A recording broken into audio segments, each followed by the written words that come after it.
ஒருவர் பயப்படுறீங்கன்னா அந்த குடும்பமாக அந்த பயம் ஆட்கொள்ளப்படும். யுத்தத்துக்கு போகிற ஒரு மனிதனுக்குள்ள பயம் இருந்துச்சுன்னா முழு யுத்தத்தையும் தடை செய்யப்படும். ஒரு பயம் அந்த யுத்தத்தை தோல்விக்கு நேராக கொண்டு போகும்.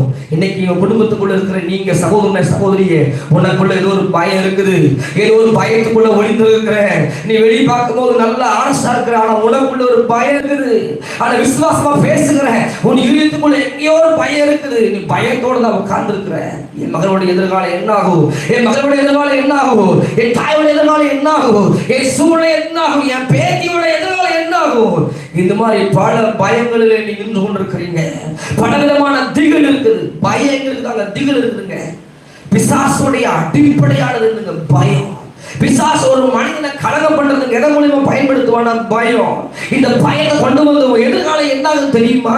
உன் வாழ்க்கை என்னாகும் தெரியுமா? உன்னை பாரு, எல்லாம் ஒதுக்கிட்டாங்க, யூஸ் பண்ணிட்டு விட்டுட்டாங்க. நீ உன் எதிர்காலத்துக்கு குறிந்து நீ பயந்துட்டே உன்னை கைவிட்டுருவாங்க பாரு, உன்னை ஒண்ணு கிடைக்காத பாருன்னு சொல்லி உன்னை பயப்படுத்தி கொண்டே இருப்பா, உன்னை பயப்படுத்தி கொண்டே இருப்பா. பிசாசுடைய முதல் ஆயுதம் என்னங்க? பயம். பயம் பயம் பயம். இந்த பயத்தை கொண்டு வந்து உன் இதயத்தை கலங்கப்படுத்துவோம். ஒரு சின்ன வியாதி வந்துட்டா, பயம் வந்துச்சுன்னா, வியாதி சிறுசுதான், ஆனா பயம் வந்துச்சுன்னா அந்த காய்ச்சல் கூட அவன் மரணப்படுத்த கொண்டு போயிடும். சின்ன காய்ச்சல் தான், ஆனா பயம் வந்துட்டா அந்த காய்ச்சல் பெரிய வியாதி மாதிரி இருக்கும். அவங்களால பாருங்க, பயப்படுறவங்க இறுதி பாருங்க, காய்ச்சல் வந்துட்டா கூட எனக்கு ஏதோ பண்ணுது, எனக்கு என்னென்னமோ பண்ணுது, எல்லாருக்கும் நடக்கிறது, ஆனா அவங்களுக்கு தனியா பண்ணும். அந்த பயத்துல என்னென்னமோ பண்ணும். அப்படிப்பட்ட அனுபவம் இருக்கிறீங்களா?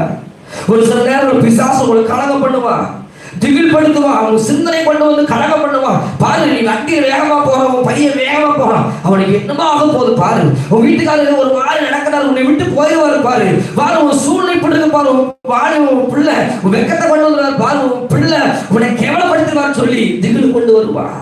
அநேகருடைய பிசாசு இருந்த சிந்தையை பயத்தை கொண்டு வருகிறார். வியாதியினால, கடன் பிரச்சனையினால, எதிர்காலத்தை குறித்த பயத்தினால, இந்த பயங்கள்னால உங்களை நிரப்பி வச்சிருக்கிறார்.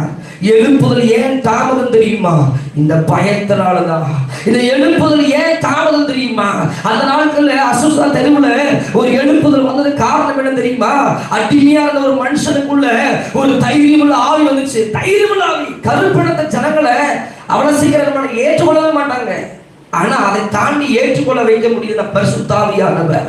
அவங்களை நியாயமா நடத்துவாங்க, அவங்களை கொலை செய்வாங்க, அவங்களை கேட்க ஆள் இருக்காது. ஆனா அவருக்குள்ள ஒரு தைரியமுள்ள ஆவி வந்துச்சு. காரணம் என்ன? பரிசுத்த ஆவியானவர்.